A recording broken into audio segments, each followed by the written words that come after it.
It's not that deep. Everything love, lust, and life. Sex. We talk about it so you can get better at it. We can all get better at it and maybe feel a bit happier in the process. It's not that deep. Or is it? Hi, and welcome to the latest episode of Sex, It's Not That Deep. I'm Rebecca, and I'm here with married couple Fran and Andy, and today we're talking about sex and TikTok trends.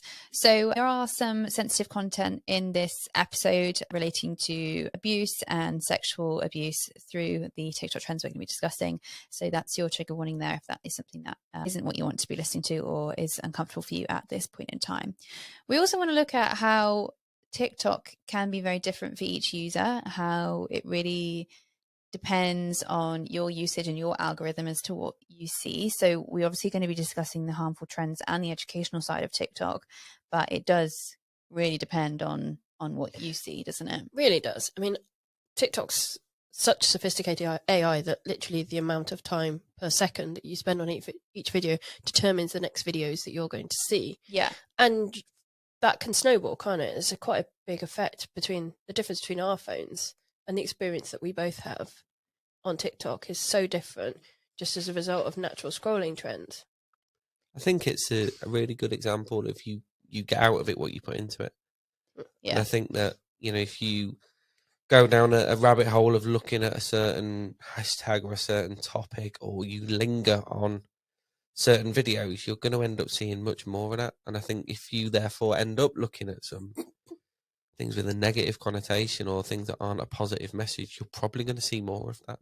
So my TikTok feed is all like mental health educational videos. It's all like, you're so strong, girl, you can do this. Like that is literally my whole TikTok algorithm. So it's like my little support network. So I love it on there because it is a positive place for me.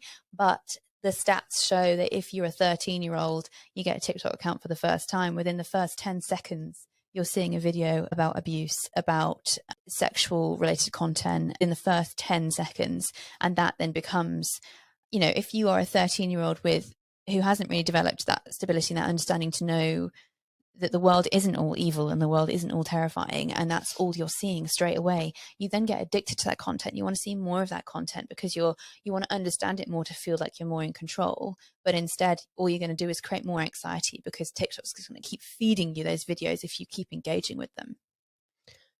But equally, I think you also get the opposite, that if you engage with positive content, I mean, my TikTok feed's full of comedy, mostly. Yeah. And ADHD videos because that interests me. And this is such a voyage of discovery for me. But I can see how that can be used differently and be a negative thing. I really do think it is, particularly for adults, I think probably we have a lot more control over it than, well, you don't have much control, but more than, I think it's the teenage generation that are the concern about. This is what they're being influenced by. This is all they know to be true and to be real. And that's what so-and-so is doing. And they're famous. So therefore I must be doing that too. Does that make sense? Yeah. I mean, that's where stuff like this is important, where there needs to be balance in everything. And for that balance to be shown and to be represented and not censored so much that it can't be there. Because there's always going to be ways of getting around things as well. I mean, there's censorship on TikTok just as much as there is on every social platform. Yeah. But there's ways of getting around it. I know that there was mascara as a thing, where talking about mascara was a way of talking about sex abuse. Yeah. But it becomes a kind of in thing. If you're not in the in thing, then you don't know what it is. Yeah. I mean, we've had that with our daughter, is that she's inadvertently done things and we're like, no, that's got a sexual connotation. She doesn't know. And this is my problem with censorship, is that there's that in thing. As long as you know what that in thing is, then you can have the conversation. But you're being part of the conversation without knowing about the conversation. Yeah. Sometimes. And that's the problem, if you're being forced to go round things. And we have big problems with censorship with Coupled as well. I mean, we put videos up, like 3 videos up a day. And I'd say 2 of the 3 now will get flagged and taken down straight away. And I appeal them, and every single time they come back up because we're not breaking any of the rules. But they hear the word sex or they hear the word clit or nipple or whatever, because we do talk about a range of things, and they just instantly shut us down. Yet people like the articles I'm going to read to you are having their content out everywhere. Again, because you're in the know about how to get around the system. Yeah. But then that's sexual education being censored. Yeah. That's a terrible thing. It's problematic, isn't it? We're trying to help and make it more clear, and we are not allowed to.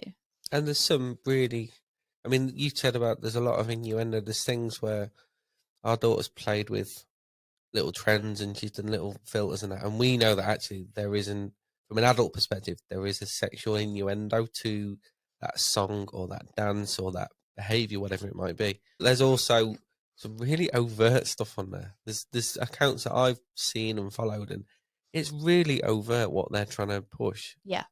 There's a nudity and stuff that's not allowed on there, but they find a way. And it's so over the top in your face, yet it sort of gets by the rules. It's a strange little world. Well, this is, like I said, back to censorship.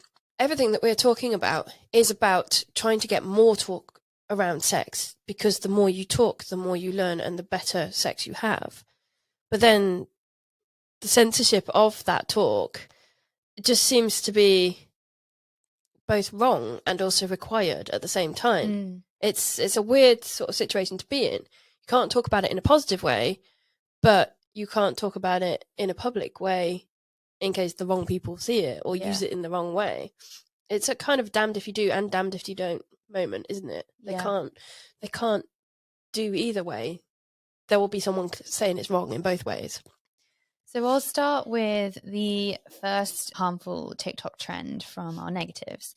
Why TikTok's vanilla shaming trend perpetuates dangerous non-consensual relationships. This new side of the social media app called #FreakTok has been coined the darker side of TikTok, where there are millions of videos under the tag that create content that isn't so innocent. There's videos of boys mocking girls for not being into choking, and as soon as someone disagrees, they're labelled as boring. TikTok is an app marketed towards preteens and teenagers, and many of the users on the app are young girls under the age of 16. They are seeing this content and eventually may start to believe that choking, hitting, and spitting during sex is normal. This also shouldn't be labelled as BDSM or a fetish. The BDSM and fetish community are not doing these things without both parties willingly consenting. It's about respect and safety for them. So that's basically like the vanilla shaming of, I've seen it myself, but I've also seen stitches of it. So I've seen women stitching it and being like, that's ridiculous. Like, shaming in sex should never ever be part of shaming in sex should never be part of anything. That's just should not be part of sex in general. But again, this goes to where this kind of coupled thing is really important. Shame has no place in sex. Yeah. Full stop.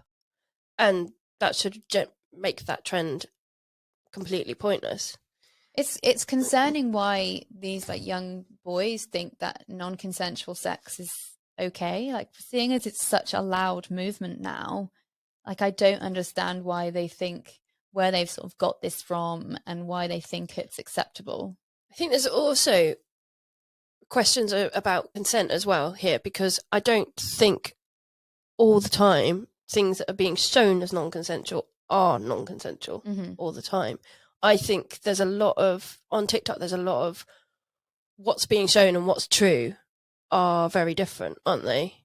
And it's so much edgier to show things as worse than they actually are to get a reaction. But I guess that could be interpreted the wrong way, though. And that's, I guess, a whole problem with social media, is that we interpret it the way that we want to interpret it. Well, this is the other thing. The negative side of things is always pushed as TikTok's, we're showing this to kids and this is a kids thing. But actually, the biggest user group on TikTok is our age. And actually, the 13 to 18-year-old is quite a small portion now. We've always been, everyone you talk to, our age and above especially, will always be like, oh, it's just for kids, it's just for kids. And now we're showing kids these things. And that's why sex shouldn't have a place on TikTok, and we should get rid of all talk and all of this should be got rid of. But actually, it's our age as adult themes for an adult place. And so these trends aren't necessarily being pushed at kids as much as it's showing, but it's quite stimulating, I suppose, to the conversation to say that it is more so than it actually being so. There will be people that it's pushed at that are too young and it's not appropriate for, but in the same way that there's inappropriate content sent at me. I think the key thing for me especially with a kid who watches TikTok and a kid who's going to be part of that social landscape, is education. I really, really want her to be educated in how to navigate things, because she's going to be a part of that world, and it's going to be her life going forward. So I would rather her be educated, especially, I think this should be something at school, that she's educated on, firstly, is this what it purports to be? Secondly, am I okay with it? And if I'm not okay with it, then how to deal with that in a way that empowers me. And thirdly, for that knowledge to be something that is used to build her own experience more. Don't you think? Like, she's much, much more open. She knows a lot more than we did. And I don't think that's necessarily a bad thing. I just wonder if that age group have the right mental development and emotional stability to be able to discern right from wrong and safe from unsafe and comfortable from uncomfortable. No, I don't think so at the minute. Certainly not at the ages they are. If you look at the recent gullibility of the age group with the whole sensation of prime drinks. Gosh, yeah. You know, that's all driven from TikTok. That's all driven from the right influencers putting out this message and this little drink that is just chemical fruit juice that's gone absolutely beyond viral. And it just shows the gullibility and how easy it is to influence kids.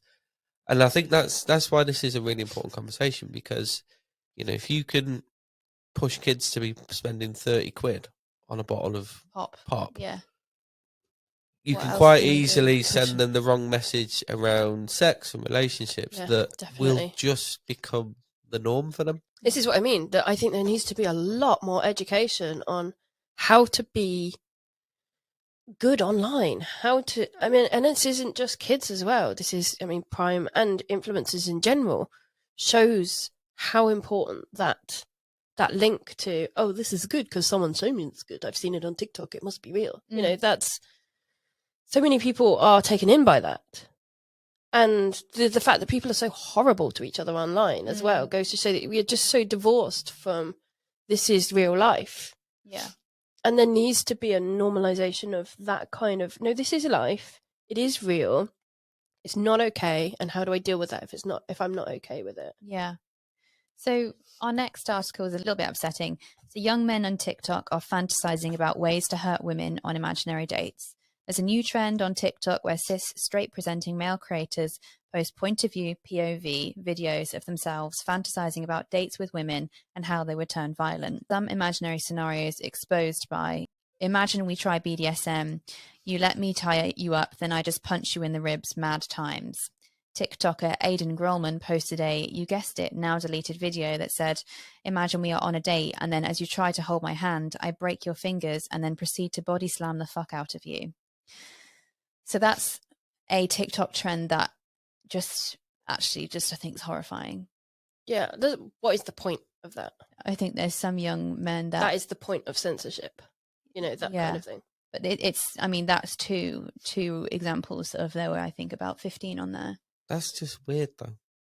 That's just strange, isn't it? I can't get my head around. Social media is all about virtue signaling, and why is that? Which is all about, oh, I need to get outraged about this and outraged about that. And yet that doesn't seem to have sparked outrage and censorship in the same way that just a nipple can do. I think on Instagram. One of these had like 15 million views or something ridiculous. So, my mind goes to the place of, if you're a male and you're talking about your imaginary date on TikTok, then I'd say your priorities are probably in the wrong place. You probably need to get out in the real world. But that's the trouble. I think for a lot of the generation that are TikTok raised, that is the real world to them. And so, let's be honest, would that person probably behave like that? Would that situation actually play out for real? Probably not. But somebody listening to it, it's going to influence. It's normalised it then.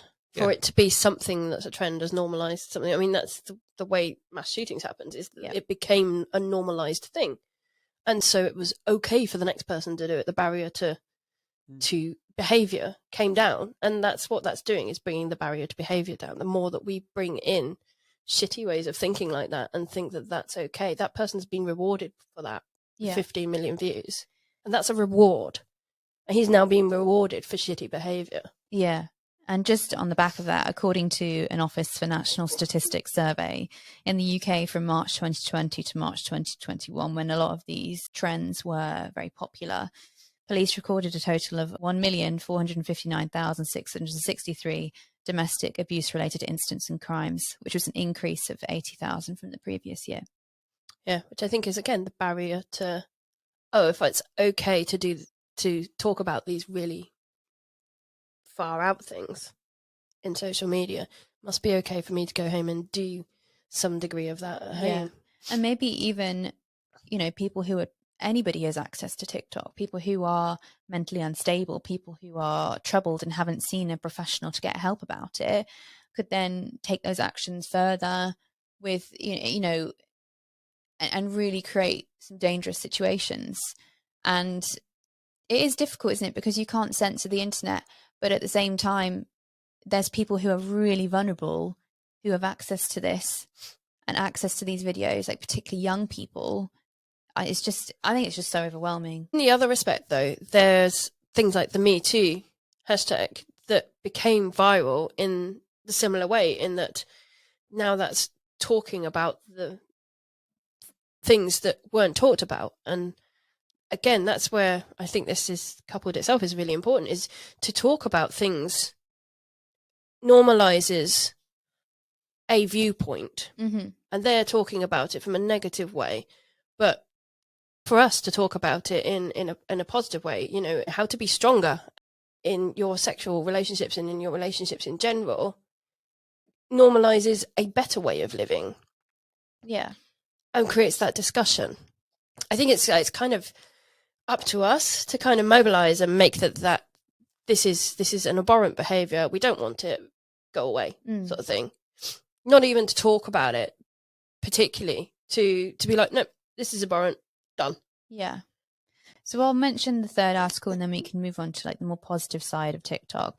So choking without consent is a Gen Z hookup trend. In a 2021 survey conducted at a large public university in the US, 1 in 3 undergraduate female respondents between the ages of 18 and 24 said they were choked the last time they had sex. Also in the survey, 58% of female college students said they had been choked by a partner before, with nearly 65% of that group saying they experienced it during their first ever sexual or kissing encounter. You just don't see many people in their 40s and above saying that they've ever been choked during sex or even engaged in certain kinds of rough sex that are more common among younger people today, researcher Debbie Herbenick told Insider. But the risks of choking are very real. It can lead to death or serious injury when done incorrectly or with too much force. For victims of domestic violence, it can be the biggest predictor of abuse turning fatal, an analysis of data connected by the Beacon of Hope Crisis Centre found. As the organisation's executive director told an NBC affiliate, doctors and anybody in the sex education industry will tell you that there really is no safe breath play. Antonia Hall, a psychologist, sex educator and author, said, accidents do happen, even with consensual choking. Porn and memes don't necessarily teach people how to choke a partner safely, even if they are doing it consensually. So what do we think about that? This is where there is a crossover into BDSM, because you're saying there that there's people our age and above don't really do it at all, but that's not our experience, is it? I think that we've found, when we've had experiences with other couples, that I think even with there's different ways of looking at this, isn't there? There's choking in the sense of placing a hand on the neck. If it fits the mood and it's consensual, it can have a place. It's something that we've done from time to time. Something that we enjoy. Something we enjoy, but not every time. Minority of times, it's something that we can enjoy. But we're very sensible with it. Because you don't get consent at the time. We know each other. We don't get consent at the time. Would that class it as non-consensual? Because it's not like, I'm just going to go and do this, But it's... There is an option to say no. I think that's the key bit, isn't it? I think the trouble is, again, this is all from the point of view of younger people that haven't got that breadth of experience that life gives you, and I think back to when I was 15, 16, 17, your grasp on reality and what's acceptable, or how to do things safely, isn't the same as it is now with double the lifetime experience. And so, if you say to a sexually naive 16-year-old boy, yeah, it's okay to choke girls, they're probably not going to have the presence of mind to think, well, if I'm going to do this, I need to check that they're okay. Talk about how it might be good for us. Would you like to try it? Because kids aren't having that conversation, are they? They're having a awkward fumble and then probably pressing on with porn style sex because that's what they've learned from. That's what they think is okay to do. I think things like this, with experience and knowing your partner and knowing what you enjoy, it can play a part in your sex life. But I think at that age group where a lot of these TikToks are aimed, it is a case of it's irresponsible, isn't it? Like everything we've talked about, it's an irresponsible message. I think hasn't got any control. The key is that I think we need to empower young women. Once you've got power, you can do that safely. And as soon as you're not feeling control and you're not being in control, then that becomes something that's scary. Can you stop somebody when they're choking you, though? Like there was an incident in that article, which I haven't written down, where it was a woman a young girl even, who had gone on a first date and they'd ended up sleeping together and he'd been choking her and it was so firm that she passed out. Yeah, that's not sex. That's abuse. That's not choking. That's strangling someone, isn't it? Yeah. He's only learned that from porn, from TikTok, from... no one tells you, what's too hard. All you see is the vision of the visual of it. You don't actually recognize that you're only really supposed to put your hand there, make it a little bit. You're not supposed to fully, it doesn't mean choking. It means putting your hand there. There's a power issue there. Firstly, there's no safe word, or that she's not being able to communicate. If you can't breathe, how can you tell them to stop? Well, there are things, you can taps, if I touch here, that's your safe thing. You have to I don't know, if I pinch your ear or something, you've gone too far, I need to let go immediately, that's my red moment or something like that. And if you, again, this is going back to power, if you've not had that discussion, this is unsafe BDSM, isn't it? And you've taken the power away from the person, and that's stopped being sex, and that's become rape or abuse. But surely the problem here isn't the women not saying stop, but it's more the men that are choosing to do it, regardless of whether they've actually said, are we okay with that or not? Yeah. So like my partner will ask if we do anything like that beforehand, with any tools, or, we've used things like belts and stuff before, but that's always been, we've communicated that prior to it. And I said, yeah, feel up to that today, or no, not today, maybe another day. Whereas if you're having like a one night stand with somebody, I don't think that's appropriate at all, personally. No, I don't either. No. Although, you can have one night stand BDSM, but you have to have really strong discussion beforehand. And if you're just jumping into that, I think that's the difference. If you are, for example, if you're into BDSM and you're having a one night stand with somebody who's also into it, you've both got a knowledge and a grounding.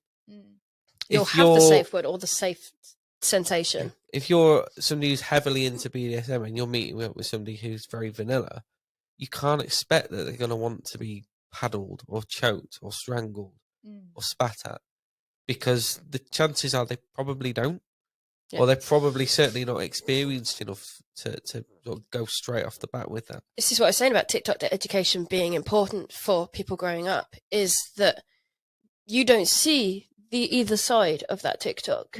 This is what I'm saying. Like the Instagram house that's perfect, that's not real life. This is the same thing with sex. The other side of that TikTok should be the discussion, and you don't see that. Yeah. But people need to know about that. That's really important to be out there. That actually you need to have that discussion to be able to have the safe sex. Otherwise, that's abuse. But imagine being that age and all you see on TikTok about sex is choking, is vanilla shaming, is some kind of abuse format, and you think, oh, well, that must be how sex is for everybody, then that must be what's normal. This is where the education needs to be, and we need to be stepping up as on a national level. Like sex educators need to be given the platform more. Like the censorship is a problem here, and B, they need to be out there you know, the sex education that you have at school needs to be more. It needs to be more out there, and it needs to be more in real life. Yeah. Talking about it, this kind of discussion is important. If we look at more of the positive side of TikTok now, like there are huge movements on there that have absolutely empowered people to have better sex and enjoy better sex as couples and as self-pleasure as well. You know, particularly if we look at, again, like what you were saying earlier about the sort of secret hidden messages in them. There's loads of, like, my feed occasionally, because obviously I love sex, occasionally has like the pops up of like how to give better blowjobs and stuff, but they obviously can't say it's a blowjob. They use other words and other tools and things like that to describe it, and it's seen as funny and humorous, and they get millions of views, and that's the kind of stuff that it goes to show there's an appetite for good education. Absolutely. For sex. One of the things, I listen to the Love Honey podcast, and I'm sort of quite into the things that they do. And one of the things they do is putting a cushion under your bum to raise up for better penetration for women, for better feeling. Mm-hmm. And it became quite a trend, and it became a product as a result of that. And it became very mainstream, which is great. I mean, but that education had to happen first for the products to be available, be used. And again, that's where there is a place for this kind of thing. The only reason I think that we've more recently started to have better sex toys come out and more attractive sex toys come out and things is because it became more mainstream, and people went, hang on a sec, this is really ugly. Why are all dildos ugly? And that's what created the development of the new things, and that's what created the progress. We have to have the education before the progress. Yeah. I think it really does depend as well, like if you are being allowed by the algorithm to see that educational content, or if they want you to only see like the negative side and do you know what I mean? I think with TikTok, it's such a difficult platform to get that out. With things like Instagram, that's a bit different because they don't work with the same algorithm. They're going to show you who you follow, and there's a bit more choice there, I think, in what you do get to see. So if you follow like positive sex positive accounts, like Vulva Drawings is one that I follow, where it's all about normalizing the shape and size of your vulva and normalizing different body types and normalizing different sex positions. There's a fabulous one as well that I don't know if it's the same account, where she draws these big infographics of like different sex positions and what sex might look like for some people. And it's like some of the photos are sort of, you know, just sitting on the couch, you know, just playing with each other, and some of them are photos of you cleaning each other up. Like the messy side of things that isn't shown in porn can be shown in such a positive light and an educational light on the right platforms if you follow the right people. Yeah, and I think this is part of social media in general, isn't it? That polarizing, they want to show you polarizing stuff, shocking stuff, and horrible stuff and stuff, so that the more emotion you show, the more the algorithm loves it. So it's that you have got that to sort of fight against as a thing. But there are a number of really good trends that have come out on TikTok, and you're saying about different ways of talking about things to get around the censorship. There's one where it's ankles as earrings for different positions. So, you know, the sort of folded up position with your legs on his shoulders. Mm-hmm. And that one that's also quite inclusive, that one as well, because it can also be included for gay sex as well. So you talking about that as a position thing. There was another one that, mascara we talked about. Yeah. So there is a way of getting around it. But like I said, it's the more inclusive the conversation is, the less censorship involved, I think. Yeah, I mean, I think some of the education has to come outside of social media as well. Like, yeah, definitely. I think should be a bit of a call for that. There is a big problem with sort of the sex education in schools, and then like when they've wanted to change it up a bit, then some parents have had a big problem with it, and then they can't, you know, give more education because other parents are saying, well, they shouldn't be learning that at that age. And it's like, let's not hold us back as a society. I thought also you're expecting teachers who see kids day in, day out to then talk about these topics, and you're just assuming that the teacher is comfortable with it, they are trained in it, but that they are the best person to be giving that education. They should have people in, really, shouldn't they? Yeah. External parties where there's a neutral approach then for both the kids that are learning and the person that's then teaching that content. I think this is the challenge, that the whole point of this podcast is that predominantly adults don't talk about sex enough and aren't comfortable talking about that. And I think that shows through their kids. Their kids become a reflection of that. And you made the point there that, Rebecca, that some people wouldn't be comfortable with their kids receiving certain types of sex education at certain ages, and some would. And I think we're all on the same wavelength that we think it should be taught about much more at school. Because let's be honest, not all, but the majority of kids getting towards the very end of primary school and certainly into secondary school are probably playing on TikTok. And they're seeing some quite powerful messages and some quite powerful pieces of information that, forgive the pun, in the wrong hands, are potentially damaging.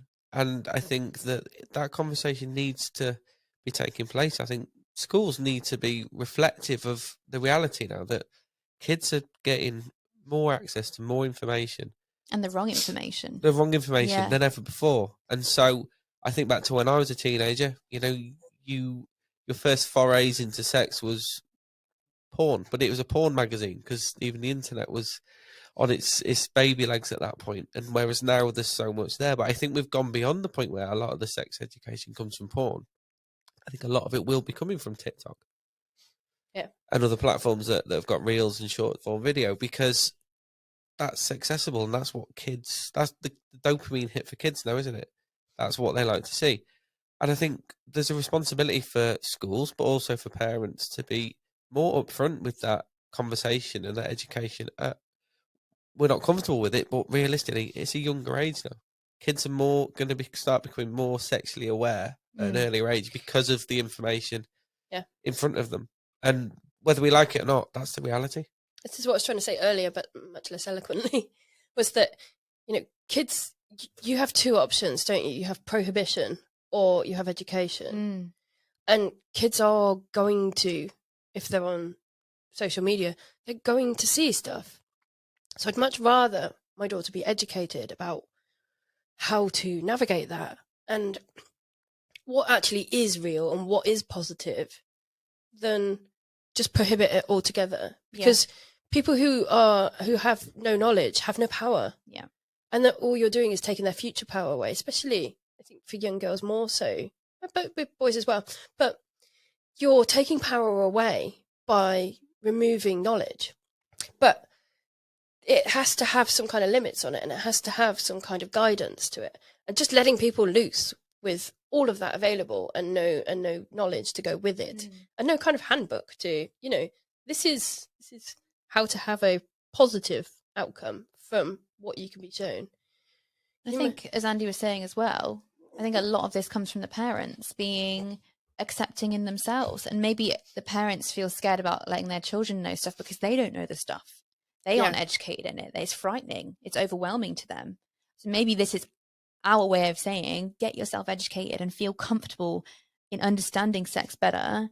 And then we can help this generation of kids who are going through all this conflicting information, make it make more sense to them, Yeah. And if you're not comfortable with it, be okay with other people talking about it, people who are qualified to talk about it.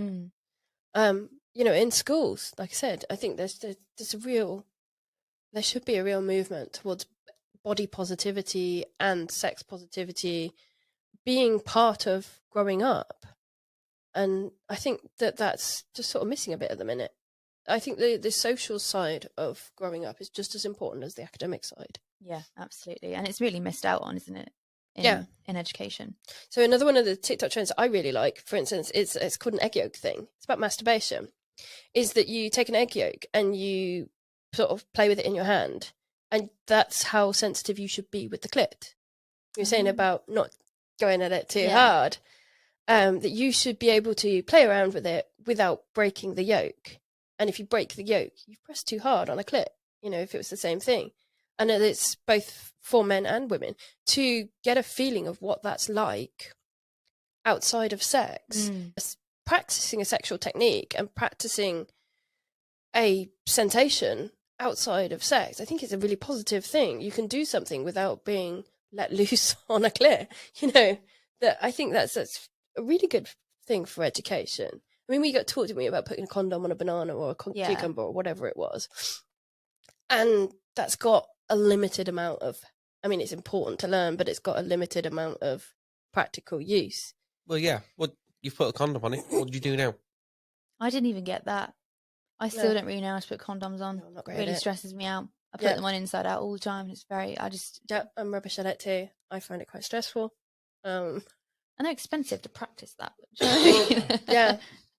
Yeah, and I went to learn about, you should learn to deep throat using a banana, and I can't do it. It feels like it would be spiky. Oh, peeled. Oh, that makes sense. That's a mistake you would only make once. But this is the thing. This is something where you can create a positive outcome without it having to be in the bedroom. And that's a safe thing to do. I think that's a really positive trend. And the other one we've tried, that was the other one that I'm sure we found this with social media, was pushing down on the stomach during sex. You've talked about it in previous podcasts. Yeah. I think we found it from TikTok.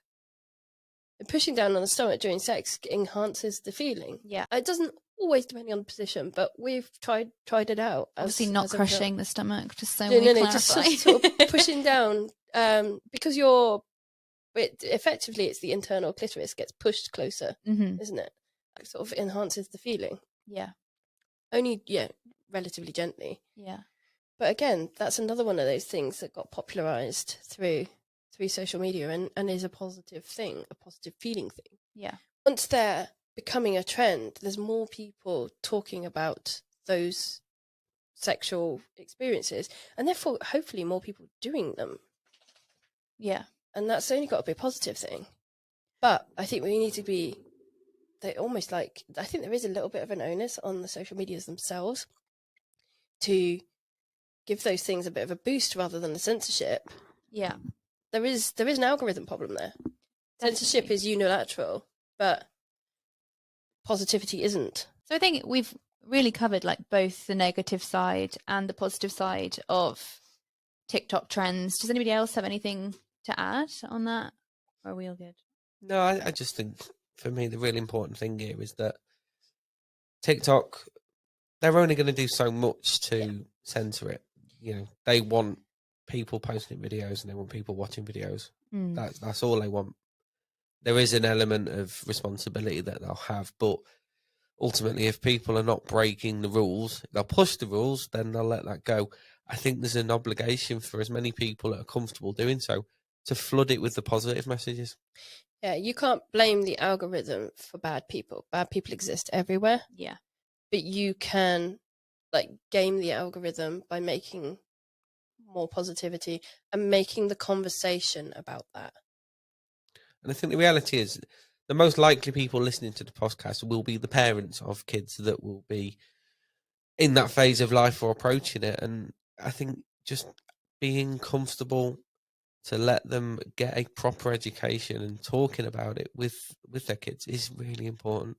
I think if you clam up and maintain this old-fashioned view of it, it's not an old-fashioned world now. It's a modern world with lots of moving parts, and it's important to keep up with that.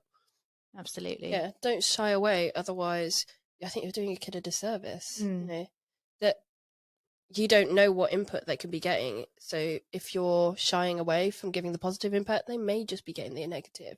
Yeah. But if you're giving a positive impact, at the very least they're getting a neutral. Yeah. They could be getting a completely positive viewpoint. Absolutely. And those two are, you're only ever going to get good things out of that. So thank you so much for listening to today's episode, and we will see you next time on Sex, It's Not That Deep. Sex, It's not that deep.